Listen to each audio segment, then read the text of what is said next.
Alright, making a quick little narration over UIM Construction, because figured it was helpful. This is a weird method. Here's the setup. I have the Khan's outfit, Dragon Axe, and then anything for 3 ticking. This is just the best, because you can get Mahogany logs real easily. There's a spawn right there if you ever mess up.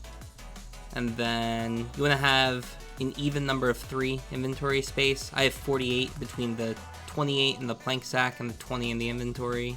So want to make sure you have an even multiple of 3 between them if you can. But yeah, here's the route. So you're going to 3-tick the trees. A lot of this is about the movement, so you want to never be in a position where you can't 3-tick one of the trees, basically. Probably make a couple mistakes while I'm doing this. The other thing is you don't want to chop the southern tree, because you're going to use that to save ticks going over and coming back from the sawmill.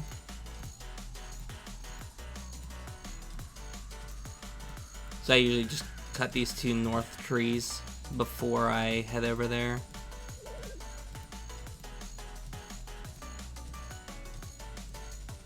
Also, sometimes I'm recording, there's a little bit of lag, so hopefully that doesn't happen too much.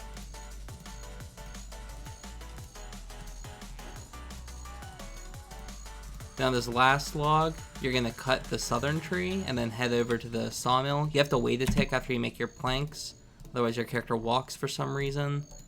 And just 3-tick on your way back.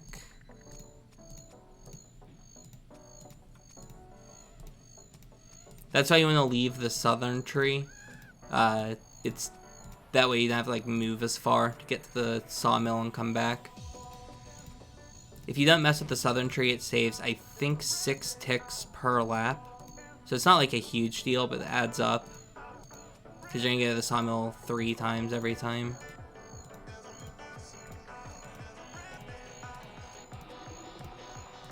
I also like to leave the northern tree alive, the farther north one, because it can save a click. It doesn't save time, but it saves inputs, which is nice. You can do this, and then this. And that saves an input, and it lets you move really nicely to the front tree.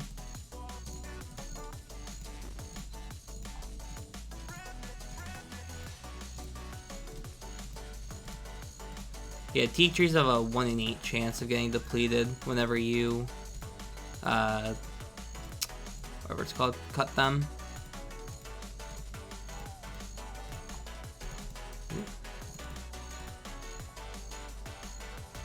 Okay, tree does not want to get chopped. I'll just wait. This is some pretty low odds right now, okay. We're just trying to be lazy and get punished. Enter build mode. Here's the house setup.